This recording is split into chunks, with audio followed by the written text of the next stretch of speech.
Tu es là, Anis? Oui, je suis là, oui. Bismillah, attends, je pense que je vais toucher. Alors, on voit pas la caméra. Ça y est, parfait. Je pense que tu peux commencer, Inch'Allah ta'ala. Salam alaikum à tous. J'espère que vous nous entendez bien. Dites-nous si vous entendez. Dites-nous en commentaire si tout est OK de votre côté.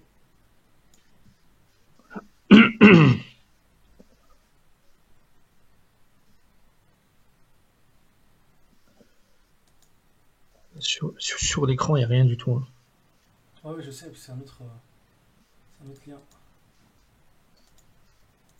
C'est un autre lien. Attends, tac, tac, 23 spectateurs en attente.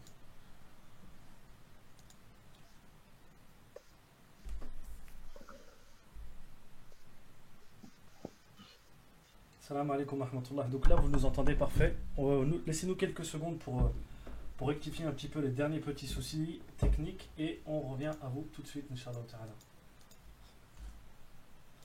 Donc Anis, normalement c'est bon, les gens peuvent t'entendre, Inch'Allah.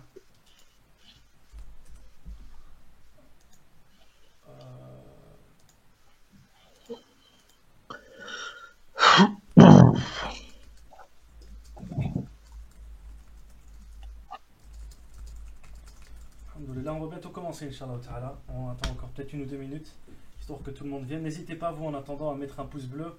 Ça va nous aider à faire monter un petit peu la vidéo vis-à-vis du public et sur YouTube. Et n'hésitez pas aussi à la partager, peut-être, en attendant, Inch'Allah.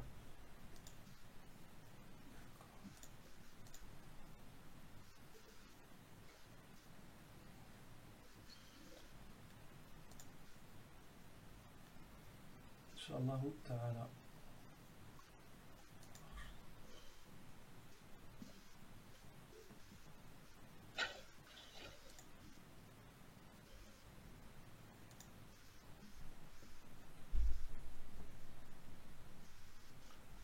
Je pense qu'on peut commencer, Inch'Allah, Anis Akhi, Oustad. Et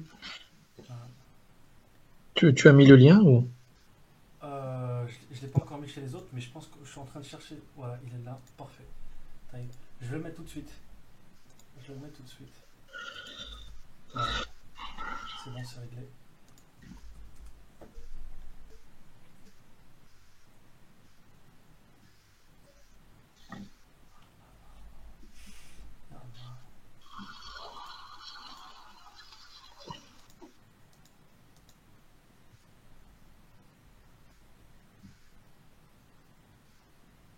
Tout est ok, Taïb. C'est bon, j'ai mis le lien. Oui.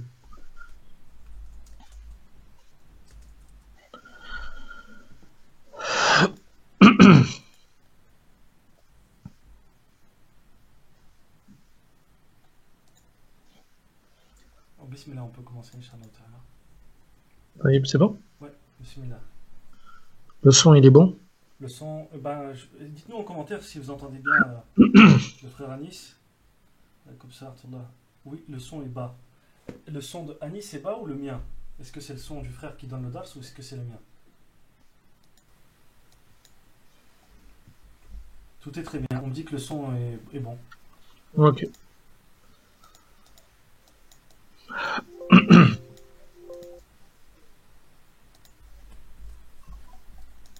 طيب. Bismillah. Ouais. C'est bon? Ouais.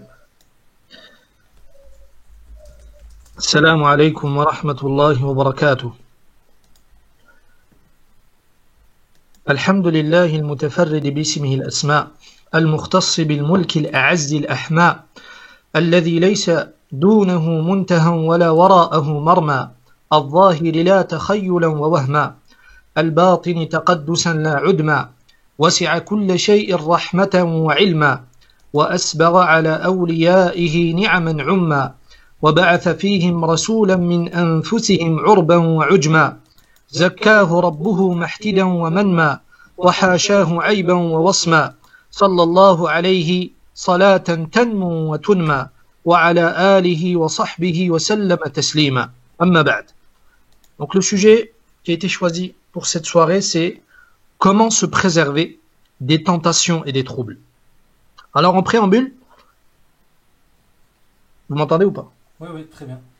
Alors, en préambule, je vais citer un hadith qui est rapporté par l'imam Abu Daoud dans ses Sunan, selon Al-Miqdad ibn Al-Aswad, radiyallahu ta'ala anhu, qui nous dit dans un long hadith, j'ai entendu dire le prophète sallallahu alayhi wa sallam dire, vous m'entendez ou pas? Oui, très bien, continue. J'ai entendu le prophète sallallahu alayhi wa sallam dire, Inna as-sa'ida laman junnib al-fitan. Inna as-sa'ida laman junnib al-fitan. Inna as-sa'ida laman junnib al-fitan. Qui signifie, certes l'heureux est celui qui est préservé des troubles. Certes l'heureux est celui qui est préservé des troubles. Certes l'heureux est celui qui est préservé des troubles. Le prophète sallallahu alayhi wa sallam a répété cela 3 fois. Donc maintenant, beaucoup de personnes jalouses de leur religion, beaucoup de ceux qui veulent la réforme, qui veulent pour eux-mêmes ainsi que pour les autres la paix dans les deux mondes, dans ce bas monde avant l'au-delà, et qui veulent pour la communauté le bien, tout le bien, ils se posent tous la question, comment accéder à ce bonheur? Comment accéder à ce bonheur? Comment craindre les troubles? Et que doit faire le musulman afin d'être préservé et sauvé des troubles et de leur mal? Surtout en ces temps de troubles. Nous vivons des temps de troubles et de dissensions. Les dissensions se sont propagées. Et beaucoup de gens se sont égarés ou éloignés de la réalité de cette religion-là. Donc, Inch'Allah ta'ala, cette allocution va graviter autour de cela. Donc, nous allons méditer aujourd'hui autour de ce sujet-là afin de méditer et de répondre à ces questions-là. Pour cela, Inch'Allah ta'ala, nous allons évoquer des points très importants, des fondements solides qui seront pour celui qui y prête attention et les applique, des causes lui permettant d'être préservé des troubles, al-fitan, et de leur mal. Et ces fondements, comme vous allez voir, sont tirés du livre d'Allah subhanahu wa ta'ala, ainsi que de la sunna du prophète sallallahu alayhi wa sallam. Et ici, il est bon et opportun, avant de rentrer pleinement dans le sujet, de définir qu'est-ce que le fitna. C'est quoi la fitna? On entend beaucoup ce mot-là. Ce mot-là est propagé. Nous vivons dans des temps de fitna. Ceci est une fitna. Alors la fitna, qu'est-ce que ça signifie? Au niveau linguistique, Al-Azhari, qui est un grand linguiste, nous rapporte dans Tahdhib al-Lugha, ainsi que Ibn Faris, rahimahumallahu ta'ala, dans Maqayis al-Lugha, ils nous disent que al-fitna signifie al-ibtila'u wal-imtihan, c'est l'épreuve. Al-fitna signifie, linguistiquement parlant en langue arabe, al-ibtila' wal-imtihan, l'épreuve. Maintenant, quel est son sens dans le livre d'Allah subhanahu wa ta'ala, ainsi que dans la sunna du prophète sallallahu alayhi wa sallam, dans les hadiths? Alors vous verrez que le mot fitna, on va voir que le mot fitna peut prendre plusieurs sens. Le premier sens qu'il prend, il est en conformité avec le sens linguistique, c'est-à-dire il signifie al-ibtila wal-ikhtibar, c'est-à-dire l'épreuve. Allah Jalla wa Ala nous dit ahasiba an-nasu an yutraku an yaqulu amanna wa hum la yuftanun. Allah Ta'ala nous dit dans le sens de la traduction, est-ce que les gens pensent qu'on les laissera dire nous croyons sans les éprouver? Donc le premier sens de fitna, c'est l'épreuve. Le mot fitna signifie aussi dans les textes le châtiment, ça signifie le châtiment. Allah Jalla wa Ala nous dit thumma inna rabbaka lilladhina hajaru min ba'di ma futinu thumma jahadu wa sabaru inna rabbaka min ba'diha laghafurur rahim. Allah Ta'ala nous dit dans le sens de la traduction, quant à ceux qui ont émigré après avoir subi des épreuves, et ici le sens d'épreuve c'est après avoir subi des châtiments, puis ont lutté et ont enduré, ton Seigneur après cela est certes pardonneur et miséricordieux. Le sens de fitna prend aussi le mot fitna prend aussi le sens de shirk, l'association. Allah Jalla wa Ala nous dit وَقَاتِلُوهُمْ حَتَّى لَا تَكُونَ fitna. Donc dans ce verset ça signifie l'association. Et le mot fitna aussi dans les textes, il prend aussi le sens du fait de tomber dans les péchés, il prend aussi le sens du fait de tomber dans l'hypocrisie, il prend aussi le sens de l'égarement, etc. Et l'imam Ibn Hajar, rahimahullah ta'ala, nous dit dans le Fath, il nous dit, rahimahullah ta'ala, وَيُعْرَفُ الْمُرَادِ يعني معنى الفتنة حيثما ورد بالسياق والقرائن. C'est-à-dire que pour connaître le sens de la fitna dans les textes dans la législation, c'est-à-dire dans le Coran ainsi que dans la Sunna, il nous dit son sens peut être connu selon le contexte. Donc selon le contexte du verset ou des hadiths, il va prendre un sens bien précis, comme nous l'avons vu précédemment.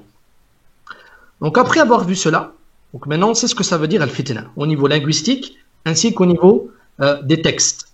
Donc maintenant, comme je l'ai dit au préalable, ou en introduction, pardon, nous allons voir quels sont les meilleurs moyens de se préserver des troubles et des fitna. Des troubles, c'est-à-dire des fitna. Alors, vous m'entendez ou pas? Oui, parfait, très bien. Alors, il faut savoir que premier point, parmi les plus grands moyens permettant de craindre et de repousser les troubles al-fitna, il y a en premier lieu la crainte d'Allah subhanahu wa ta'ala. Taqwa Allah jalla wa ala. La crainte d'Allah subhanahu wa ta'ala en toutes circonstances, tant en secret qu'en public, tant en public qu'en secret. Allah jalla wa ala subhanahu wa ta'ala nous dit وَمَنْ يَتَّقِ اللَّهِ يَجْعَلْ لَهُ مَخْرَجًا وَيَرْزُقُهُ مِنْ حَيْثُ لَا يَحْتَسِبُ. Il nous dit aussi subhanahu wa ta'ala وَمَنْ يَتَّقِ اللَّهِ يَجْعَلْ لَهُ مِنْ أَمْرِهِ يُسْرًا. Allah jalla wa ala nous dit dans le sens de la traduction, et quiconque craint Allah, il lui donnera une issue favorable. Ibn Kathir, rahimahullah ta'ala, nous dit une issue favorable à tout trouble. Donc, celui qui craint Allah, l'imam Ibn Kathir, rahimahullah ta'ala, nous dit, c'est-à-dire qu'il va lui donner une issue à tout trouble et calamité, dans ce bas monde et dans l'au-delà. Puis Allah ta'ala nous dit dans le sens de la traduction, et il lui accordera des dons par des moyens sur lesquels il ne comptait point. Il nous dit aussi, subhanahu wa ta'ala, dans le sens de la traduction, quiconque craint Allah cependant, il lui facilite les choses. Il faut savoir que la bonne issue et la bonne fin a toujours été et sera toujours aux gens qui craignent Allah subhanahu wa ta'ala. Et nous avions évoqué la dernière fois quel est le sens de la taqwa, de la crainte. Et nous avions dit que la crainte, la réalité de la crainte, c'est le fait que tu mettes entre toi et ce que tu crains comme colère et châtiment d'Allah subhanahu wa ta'ala une protection. Le fait que tu mettes entre toi et la colère et le châtiment d'Allah subhanahu wa ta'ala une protection. Et qu'est-ce que cette protection-là? Cette protection consiste à faire ce qu'Allah subhanahu wa ta'ala t'a ordonné de faire et à t'écarter de ce qu'il t'a ordonné de t'écarter. Et ce sens-là a été cité par l'imam Ibn al-Qayyim et d'autres. Donc nous disions le premier point c'est taqwa Allah, le fait de craindre Allah subhanahu wa ta'ala tant en public qu'en secret. Car nous craignons tous Allah jalla wa ala en public. On montre tous le meilleur de nous-mêmes en public. Mais quelle est notre situation lorsqu'on est seul? Et ici il est bon et opportun d'évoquer une chose très importante, c'est le dégât ou les dégâts que puissent causer les péchés faits en secret. Il y a un hadith grandiose qui est rapporté par l'imam At-Tabarani ainsi que l'imam Al-Hakim, et le hadith est bon, dans lequel, selon Thawban radiyallahu ta'ala anhu, dans lequel le prophète sallallahu alayhi wa sallam nous dit la a'lamanna aqwaman min ummati, je connais certes des gens de ma communauté, ya'tuna yawm al-qiyamati, qui viendront le jour du jugement dernier, bihasanatin amthali jibali tihamata bayda, ils viendront avec des hasanats comparables à la montagne de Tihamata Bayda. C'est une montagne qui est au Yémen. C'est pour nous dire que ces gens-là, ils viendront le jour du jugement dernier avec énormément de hasanats. Puis Allah Jalla wa ala, puis le prophète sallallahu alayhi wa sallam nous dit فَيَجْعَلُهَا اللَّهُ هَبَاءً مَنْثُورًا. Et Allah subhanahu wa ta'ala va réduire en poussière toutes ces hasanats-là. Et les compagnons, lorsqu'ils ont entendu cela, ils ont dit Ya Rasulallah, sifhum lana, décris-nous c'est qui ces gens-là? Et il leur a dit ce sont certes vos frères. Ils sont issus de vous-même et ils prient comme vous priez la nuit. Et écoutez bien, il dit وَلَكِنْ إِذَا خَلَوْا بِمَحَارِمِ اللَّهِ انْتَهَكُوهَا. Mais lorsqu'ils se retrouvent tout seuls face au péché, lorsqu'ils se retrouvent tout seuls sans être humains avec eux, alors ils n'ont aucun scrupule à faire des péchés. Qu'Allah subhanahu wa ta'ala, qu'Allah jalla wa ala nous pardonne tant les péchés faits en public que les péchés en secret. Amin, amin. Quant au deuxième point, donc le premier point c'était la taqwa. Le premier point pour repousser ou pour se préserver des troubles, c'est la crainte d'Allah subhanahu wa ta'ala. Quant au deuxième fondement, parmi les fondements les plus importants, parmi les fondements les plus importants permettant d'être préservé des troubles et de leur mal, il y a le fait de s'attacher au livre d'Allah subhanahu wa ta'ala, ainsi qu'à la sunna du prophète sallallahu alayhi wa sallam. S'attacher au livre d'Allah et à la voie prophétique. Celui qui s'attache à ces deux-là, eh bien celui-là, vous m'entendez? Oui, on t'entend très bien, alhamdoulilah. Donc s'accrocher à ces deux-là, au livre d'Allah ainsi qu'à la voie du prophète sallallahu alayhi wa sallam, eh bien ceci constitue le chemin vers le bonheur. Constitue le chemin vers le bonheur, vers la gloire et la félicité dans les deux mondes, dans ce bas monde avant le delà. Al-Imam Ibn Asakir, rahimahullah ta'ala, nous rapporte selon Ibn Wahb, qui nous dit, j'ai évoqué un jour la sunna, la voie prophétique, la voie du prophète sallallahu alayhi wa sallam, auprès de l'imam Malik, rahimahullah. Et l'imam Malik, rahimahullah ta'ala, a dit, en lui répondant, il lui dit, as-sunnatu safinatu Nuh, man rakibaha naja, wa man tarakaha halaka, intaha kalamu. L'imam Malik, rahimahullah ta'ala, nous dit, celui où la sunna est comparable à l'arche de Noé, Celui qui y monte sera sauvé. Et celui qui la délaisse, alors il périra. À l'imam Abu Daoud, ainsi que l'imam Ahmad nous rapporte selon l'Irbad ibn Sariya dans le hadith qui est très connu, dans lequel le prophète sallallahu alayhi wa sallam nous dit, le hadith est bon, il nous dit alayhi salatu wa salam, فَإِنَّهُ مَنْ يَعِشْ مِنْكُمْ بَعْدِ فَسَيَرَى اخْتِلَافًا كَثِيرًا فَعَلَيْكُمْ بِسُنَّتِي وَسُنَّةِ الْخُلَفَاءِ الْمَهْدِيِّينَ الراشدين تمسكوا بها وعضوا عليها بالنواجذ وإياكم ومحدثات الأمور فإن كل محدثة بدعة وكل بدعة ضلالة. Il nous dit alayhi salatu wassalam dans le hadith qui est très connu, celui d'entre vous qui va vivre après moi va assister à beaucoup de troubles, à beaucoup de divergences. Ainsi, donc là il nous donne la clé pour nous préserver de ces troubles-là, il nous dit ainsi accrochez-vous à ma voix et à la voie des califes droits et bien guidés, après moi. Et prenez garde aux choses nouvelles, car certes, toute chose nouvelle est une innovation, et toute innovation est égarement. Donc le hadith suppose aussi d'être expliqué, mais là, on est dans un sujet bien précis, c'est le fait d'être préservé, comment se préserver des troubles.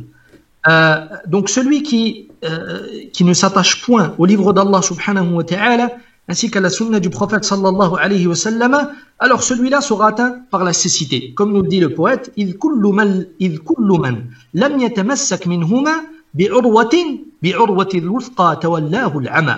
Et celui qui ne s'accroche point à ces deux-là, alors, et celui qui ne s'accroche point à ces deux-là, c'est-à-dire au livre d'Allah, ainsi qu'à la voix du prophète sallallahu alayhi wa sallam, alors il sera atteint par la cécité. Il sera atteint par la cécité quant à sa religion et à ses affaires mondaines. Quant au troisième point, donc le premier point, la crainte d'Allah. Deuxièmement, le fait de s'attacher au livre d'Allah ainsi qu'à la voie prophétique. Troisième fondement nous permettant de nous préserver des troubles, il y a le fait de faire preuve, écoutez bien, le fait de faire preuve de douceur, d'être patient, le fait de faire preuve de douceur, de modération, de retenue et de ne point se précipiter dans certaines affaires. Je répète, troisièmement, le fait de faire preuve de douceur, de modération, de retenue et de ne point se précipiter dans certaines affaires qui pourraient causer des troubles. Certes, la précipitation n'est point source de bien, alors qu'il réside dans la modération et la retenue, le bien et la bénédiction. Donc celui qui se précipite dans ses affaires, alors celui-là, il sera susceptible de tomber dans les troubles, Al-Imam Ibn Abi Shayba, ainsi que l'imam Ibn Battah, rahimahumallahu ta'ala, nous rapporte son Abdullah ibn Mas'ud radiyallahu ta'ala anhu, qui nous dit إنها ستكون هنات وأمور مشتبهات فتكون تابعا في الخير خير من أن تكون رأسا في الشر. Il nous dit Abdullah ibn Mas'ud radiyallahu anhu, il y aura certes dans pas longtemps des troubles et des choses ambiguës. Et regardez, il nous donne la clé, il nous dit faites preuve de modération et de retenue. C'est-à-dire écartez-vous de la précipitation. Puis il nous dit que tu sois un suiveur dans le bien est meilleur que tu sois une tête dans le mal. Donc celui qui s'écarte du chemin de la modération et de la retenue, alors il aura ouvert pour lui-même ainsi que pour les autres une porte menant au trouble. Al-Imam Ibn Majah, rahimahullah ta'ala, Abu Abdullah ibn Majah nous rapporte selon Anas ibn Malik, radiyallahu ta'ala anhu, dans lequel le prophète sallallahu alayhi wa sallam nous dit Inna minan nas mafatiha lil khayri maghaliqa lil sharr wa inna minan nas mafatiha lil sharri maghaliqa lil khayri fatuba liman ja'ala Allahu mafatiha al khayri ala yadayhi wa waylun liman ja'ala Allahu mafatiha al sharr ala yadayhi. Le prophète sallallahu alayhi wa sallam nous dit dans ce hadith, il y a certes des gens qui sont des clés pour le bien et qui ferment la porte du mal, et des gens qui sont des clés pour le mal et qui ferment la porte du bien. Puis il nous dit, ainsi a récolté énormément de bien celui à qui Allah Jalla wa Ala a mis les clés du bien dans sa main, et malheur à celui à qui Allah subhanahu wa ta'ala a mis les clés du mal dans sa main. Vous m'entendez? On t'entend très bien, Inch'Allah.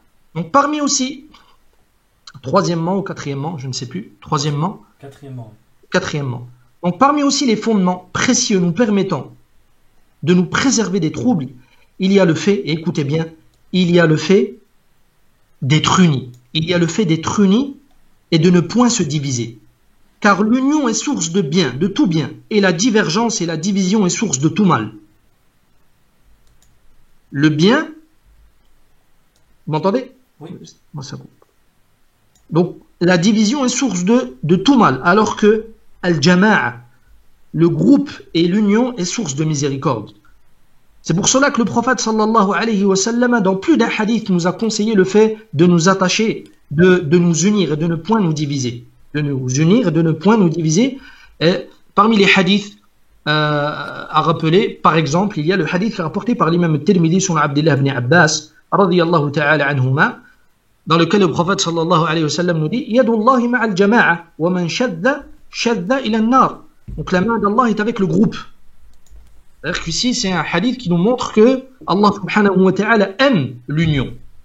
Donc ça fait partie des fondements les plus précieux nous permettant d'être préservés des troubles. L'union et non la division. Parmi aussi les fondements précieux nous permettant d'être préservés des troubles. Vous m'entendez ou pas? Oui, on t'entend. Donc parmi aussi les moyens, les fondements précieux nous permettant de nous préserver des troubles, il y a le fait de revenir aux savants, mais pas n'importe quel savant, de revenir à ceux qui sont ancrés dans le savoir. Al-akhdhu anil ulama ar-rasikhin, le fait de prendre des savants qui sont ancrés dans le savoir. Et il nous est demandé en temps de trouble de revenir à une catégorie de savants, ar-rasikhuna. Et comme nous le disent les savants, le meilleur c'est de revenir à ceux qui ont réuni deux choses, qui ont réuni d'une part le savoir et d'autre part un âge avancé, les plus anciens parmi les savants, car eux seront plus prompts à régler certaines affaires sérieuses concernant la communauté. Ils seront plus prompts à anticiper les maux, ils seront plus prompts à avoir de la modération. Au point où l'imam al-Tabarani ainsi que l'imam al-Hakim selon Abdullah ibn Abbas, le prophète sallallahu alayhi wa sallam nous dit dans le hadith al-barakatu ma'a akabirikum. La baraka, nous avions parlé de la baraka la dernière fois, la bénédiction est avec les grands, est avec vos grands. C'est-à-dire que la baraka, elle est avec qui? Elle est avec les savants qui ont leurs pieds ancrés dans le savoir, qui ont sacrifié leur vie pour acquérir le savoir, pour acquérir le savoir religieux. Au point où Allah subhanahu wa ta'ala leur a fait don de savoir, de sagesse, de modération. Il leur a fait don du fait d'anticiper les maux, les fitan, car on sait que al-alim, le savant, lui, il anticipe les troubles avant que les troubles arrivent. Alors que l'ignorant, lui, il voit les troubles après que ce trouble-là est apparu, après que les troubles soient apparus. Donc on se doit de revenir au al-ulama ar-rasikhuna fil ilm et de délaisser les petits comme moi, de délaisser le fait de prendre les petits comme ma personne ou autre. Donc revenez, moi je vous incite, ça c'est une parenthèse, à apprendre la langue arabe. Apprenez la langue arabe pour prendre directement de la source des savants. Vous m'entendez? Oui. Oui, on t'entend. Allô? Ouais. Vous m'entendez? Ouais. Oui. Donc le fait de revenir aux savants, à cette catégorie de savants, va permettre à la personne d'hériter de la sérénité, de la paix, de l'élévation dans ce bas monde avant l'au-delà. Car le but, c'est de rencontrer Allah subhanahu wa ta'ala biqalbin salim, avec un cœur sain. Parmi aussi les fondements précieux nous permettant d'acquérir ou de nous préserver des troubles, il y a le fait, et écoutez bien, d'améliorer sa relation avec Allah subhanahu wa ta'ala. Il y a le fait d'améliorer sa relation avec Allah jalla wa ala. Et ici, entre parenthèses, nous sommes dans cette période-là, cette période de confinement. Eh bien, c'est une période propice à améliorer sa relation avec Allah subhanahu wa ta'ala. Que ce soit avec les prières à l'heure, que ce soit avec le fait de prier avec sa famille, le fait d'abonder dans les lectures du Coran, le fait d'abonder dans le dhikr, dans le rappel d'Allah subhanahu wa ta'ala, le fait d'abonder dans les du'as, dans la vocation, le fait de lire et d'apprendre des choses qui sont bénéfiques. Eh bien, tout ceci va t'aider à améliorer ta relation avec Allah subhanahu wa ta'ala. Et aussi, ayyuha l'ikhwa, le fait d'abonder dans les du'as, dans les invocations. Car les du'as, les invocations sont la clé de tout bien. L'invocation est la clé de tout bien, que ce soit dans ce bas monde ou dans l'au-delà. Il n'y a pas une personne qui a demandé à Allah subhanahu wa ta'ala sans que cette chose-là, Allah subhanahu wa ta'ala ne lui ait pas donnée. Allah jalla wa ala nous dit-il point وَإِذَا سَأَلَكَ عِبَادِ عَنِّي فَإِنِّي قَرِيبٌ أُجِيبُ دَعْوَةَ الدَّاعِ إِذَا دَعَانِ. Allah jalla wa ala nous dit dans le sens de la traduction, et quand mes serviteurs t'interrogent sur moi, dis alors je suis proche. Dis je suis proche. Et je réponds à l'appel de celui qui m'invoque quand il m'invoque. Qu'il réponde donc à mon appel et qu'il croit en moi afin qu'il soit bien guidé. Donc ça c'est le combien? Sixième point. Là. Sixième point. Donc et comme je répète toujours, al-qalil alladhi yu'ta fayanfa' khayrun min al-kathir alladhi yu'ta fayurfa'. La petite quantité qui est donnée est meilleure que la grande quantité qui distrait. Donc je vais juste répéter. Donc en conclusion, celui qui s'attache à ces choses-là, à ces 6 points-là. La première chose, on a cité. Est-ce que vous pouvez me les rappeler ou pas? Alors je demande aux gens de les citer en commentaire, c'est ça? Non. Inch'Allah, bah écoutez, ceux qui les ont notés, ou ceux qui s'en rappellent, n'hésitez pas à les dire.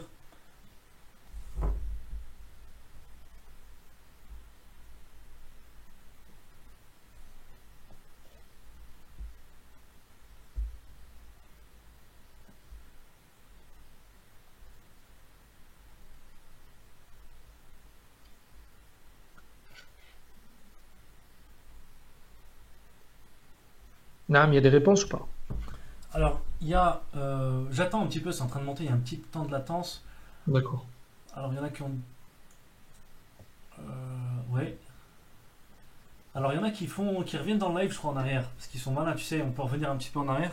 On vous demande de dire ce que vous avez retenu de tête, hein, pas de tricher. Alors, il y a la crainte d'Allah. Premièrement, la crainte d'Allah subhanahu wa ta'ala, tant en public qu'en secret. Oui, okay. C'est ça. Ensuite, il y a une personne qui a mis le point numéro 2, c'est s'attacher au Coran et à la Sunna. Taïb, le fait de s'attacher au Coran et à la voix du prophète sallallahu alayhi wa sallam. Taïb. Il y a une personne qui a mis la lecture du Coran, mais ça c'était l'ancien Dars. Aywa. Alors, premièrement, la crainte d'Allah, revenir à la lecture du Coran et à la Sunna, faire preuve de retenue et de patience, et de douceur, et ne pas se précipiter. De modération. Oui. Face au trouble. C'est ça. Quatrième point, être uni. L'union. Et le contraire, c'est la désunion. Non. C'est pas l'union. Quatrième point, j'attends le cinquième point.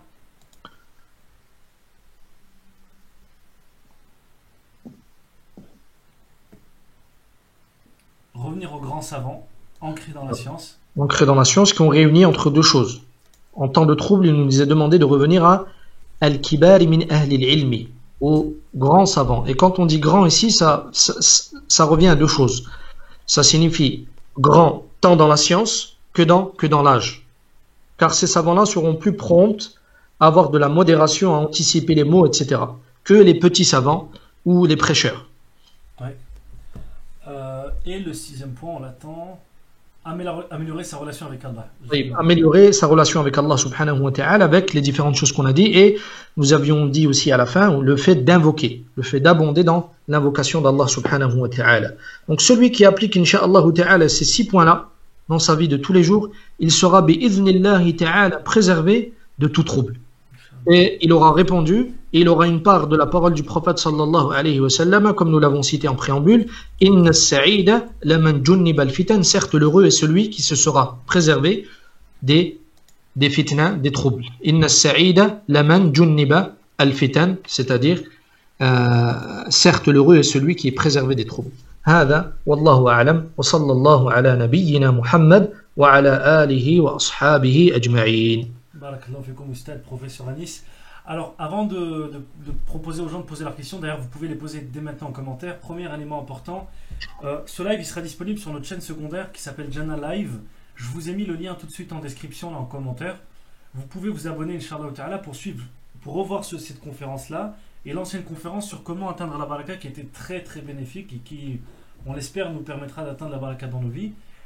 Ensuite, deuxième chose, très importante, nous mettrons en commentaire les 6 points qui ont été mentionnés pour savoir comment on doit se comporter le musulman face à ces troubles, Inch'Allah Ta'ala, afin de permettre à tout le monde de profiter.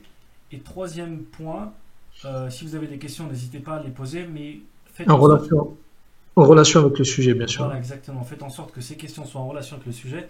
Également, en fait, on vous dérange un petit peu quand on vous demande de mettre un pouce bleu à la vidéo. En fait, c'est très simple. YouTube, c'est un algorithme.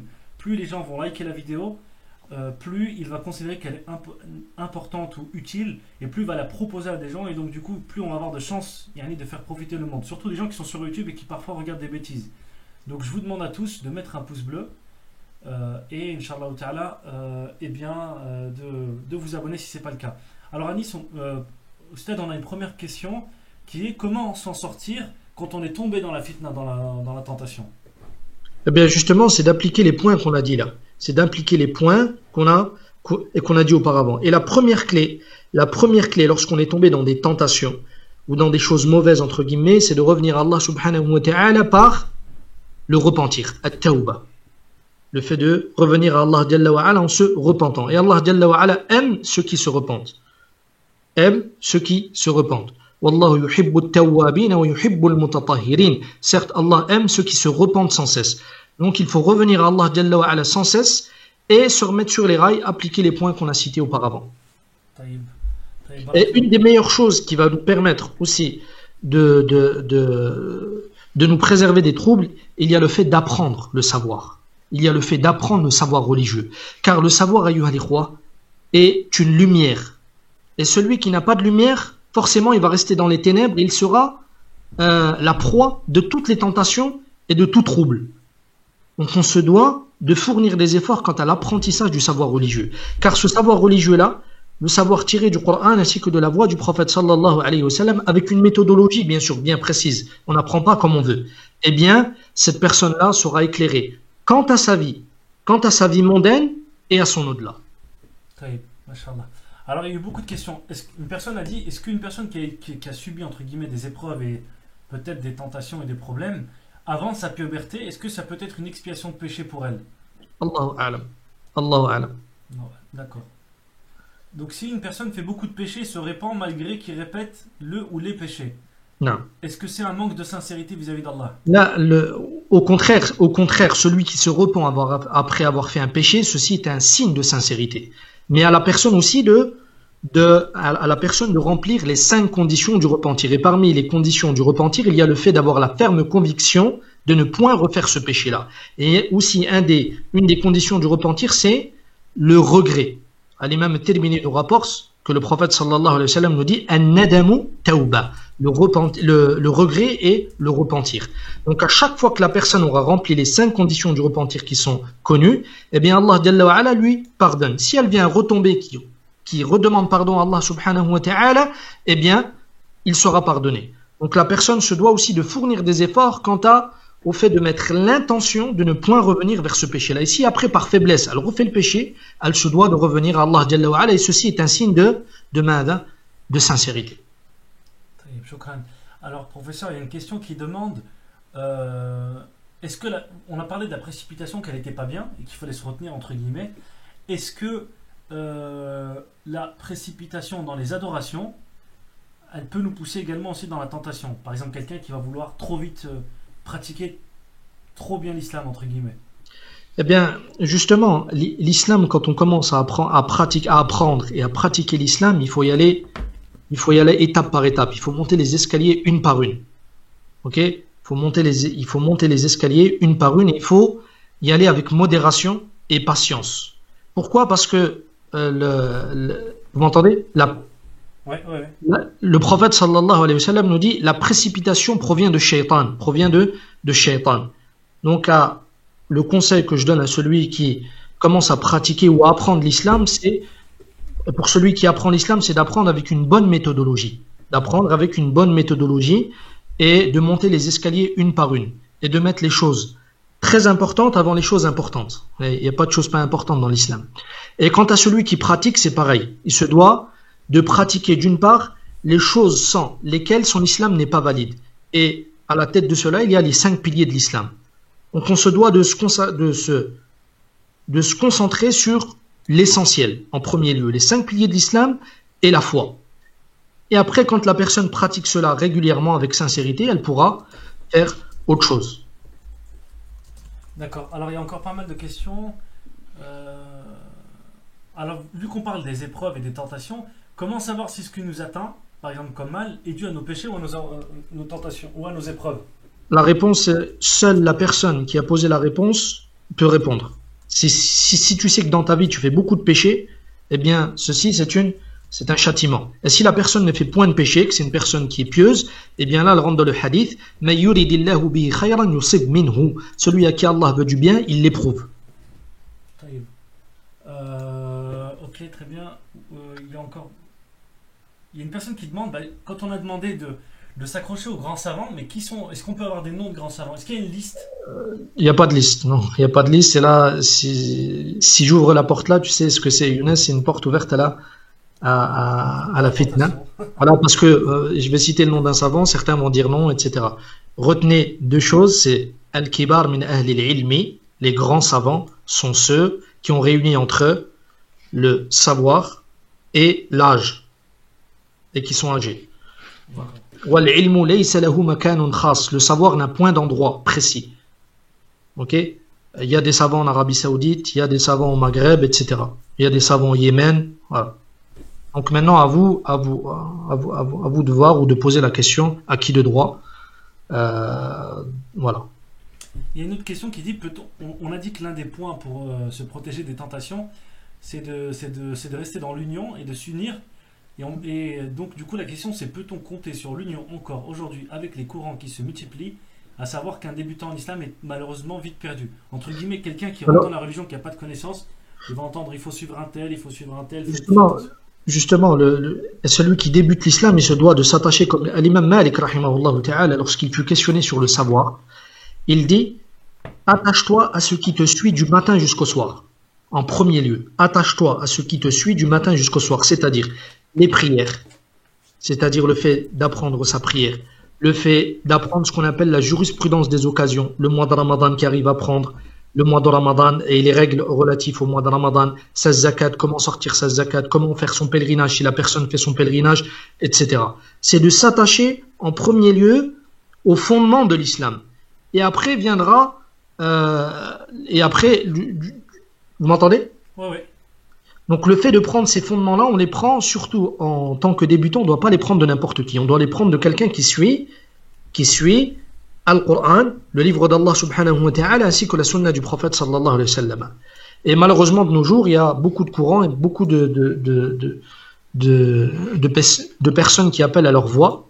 Il n'y a qu'une seule voix, menant à Allah subhanahu wa ta'ala. L'imam Ahmad nous rapporte selon Abdullah ibn Mas'ud radiyallahu ta'ala anhu, dans lequel il nous dit, le prophète sallallahu alayhi wa sallam un jour a tracé un trait. Il a tracé un trait, un grand trait. Et quelque temps après, il a tracé des petits traits, juste à côté du grand trait au milieu. Et il a dit, en regardant le trait principal du milieu, هَذَا صِرَاطُ اللَّهِ مُسْتَقِيمًا. Ceci est le chemin d'Allah droit, dans sa rectitude. Et quant au petit chemin qu'il y a sur le côté, ce sont des embûches. Ce sont des voies.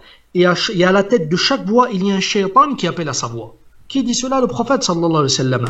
Et Allah Jalla wa Ala nous dit, après le prophète sallallahu alayhi wa sallam a lu le verset, وَأَنَّ هَذَا صِرَاطِ مُسْتَقِيمًا فَاتَّبِعُوهُ وَلَا تَتَّبِعُوا السُّبُلَ فَتَفَرَّقَ بِكُمْ عَنْ سَبِيلِهِ. Et ceci est mon chemin droit dans sa rectitude, suivez-le. Et ne suivez point les petits chemins, les embûches. car vous allez vous diviser. Non. Donc en fait, pour une personne qui se perd, il faut qu'il revienne toujours à ce qu'Allah et son messager ont dit. Bien sûr, C'est le plus clair, Inch'Allah. bien sûr. Alors, il y a eu des questions qui sont un peu compliquées, on peut pas, sont pas forcément dans le sujet. Euh, il y a aussi une question un petit peu compliquée, là, encore une fois, peut-on compter sur l'union, etc.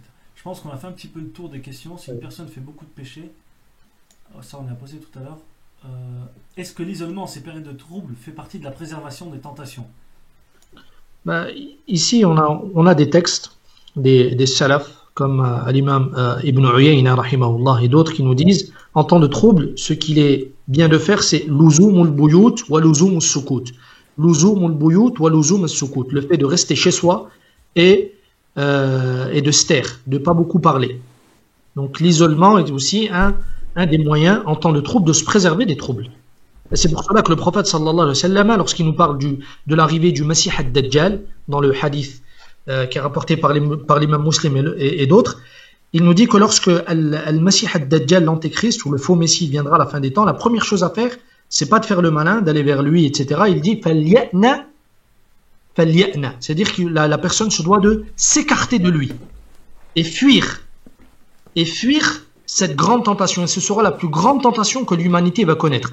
Et Cheikh l'Islam Taymiyyah, rahimahullah ta'ala, nous dit en commentant ce hadith, il nous dit, ça c'est pour le Dajjal al-Akbar, le grand égareur, qui est le Messie ad-Dajjal. Eh bien, il nous dit, il faut réagir de la même manière avec les ad-Dajjal, les petits égareurs et les troubles en dessous de cela. On se doit de s'écarter au maximum de cela. D'accord, taïb. Alors, il y a une personne qui a mis en commentaire comme quoi, apparemment, il faudrait dire 33 fois Subhanallah, 33 fois Alhamdulillah, 33 fois Allah Akbar après avoir commis un péché. Allahu alam, je ne connais rien sur cela. Allahu alam. Taïb. Il y a une autre personne qui demande comment savoir si on est sincère. Alors, la sincérité, elle va revenir elle va revenir à la personne. Il n'y a que la personne qui va répondre à cela. Alors, la sincérité se définit au niveau shar'an.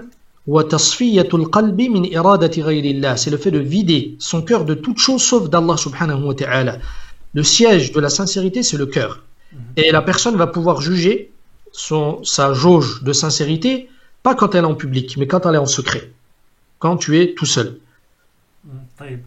Alors, il y a des personnes qui ont demandé pour la rediffusion des lives, comme on l'a dit, on va les mettre tous en rediffusion illimitée sur la chaîne que je viens de mettre en commentaire. Donc, il faudra s'abonner et activer la cloche de notification sur celle-là. Également sur la chaîne de Jana TV si ce n'est pas encore le cas, Inch'Allah Ta'ala. On a des cours avec le frère Anis plusieurs fois dans la semaine et à chaque fois on a des thématiques très intéressantes. Je pense qu'on a fait ce qu'on a fait, c'est que on a fait le tour un petit peu des questions et je pense que Yamin Aktafi Budalik, ça ne marche pas ton lien. Ah oui, parce qu'il le coupe, je crois. Si, il faut cliquer dessus. Normalement, si. Bah si, moi je clique dessus, il marche le lien. Le bon comportement est-il quelque chose à apprendre dès le début en même temps que les fondements de la religion? Le prophète sallallahu alayhi wa sallam a été envoyé pour parachever les bonnes mœurs, les bons comportements. Le comportement, surtout pour celui qui va apprendre la religion, c'est fondamental.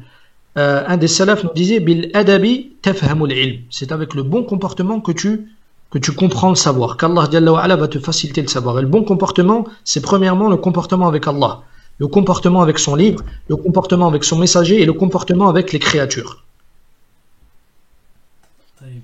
Il y a une personne qui dit, la question franchement elle est bonne, elle demande, que penses-tu de celui qui s'isole dans les montagnes, dans les villages en sachant que notre époque est remplie de tentations?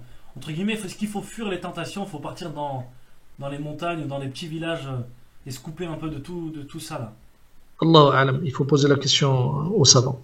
Taïb, barakallahu fik, va être récompense. Et ben, on te remercie, professeur Anis, car vous te récompense grandement. Merci à tous, comme on l'a dit, le live sera disponible, eh bien, je pense d'ici demain matin sur la chaîne que je viens de vous mettre en commentaire. Là, il y a à 22h, je pense que le frère Hood va commencer un live sur la ville de Médine, les avantages de la ville de Médine et comment faire pour, entre guillemets, étudier là-bas. Il a pas mal d'invités qui vont venir sur Instagram. Demain à 7h, on reprend les cours de Tajwid avec le frère Salah ad-Din. Et demain à 21h, on a un cours avec le frère Reda concernant le fait de se préparer au Ramadan, Inch'Allah Ta'ala. Donc merci à tous pour votre présence. On compte sur vous. Il y a une personne qui demande de continuer, c'est trop intéressant, mais le frère tout à l'heure a dit qu'il est préférable de donner un peu, mais que ce soit profitable, plutôt que beaucoup, Inch'Allah ta'ala. Donc merci à tous, Inch'Allah, et on vous dit donc à très bientôt, déjà pour ceux qui ont Instagram, à tout de suite, et pour les autres, eh bien à demain, Inch'Allah ta'ala, à 7h. 7h pour apprendre le Coran. Barakallahu fikum, Ustad Anis, professeur. Et je vous dis à très bientôt, Inch'Allah ta'ala. Salam alaikum wa rahmatullah. Wa alaikum salam.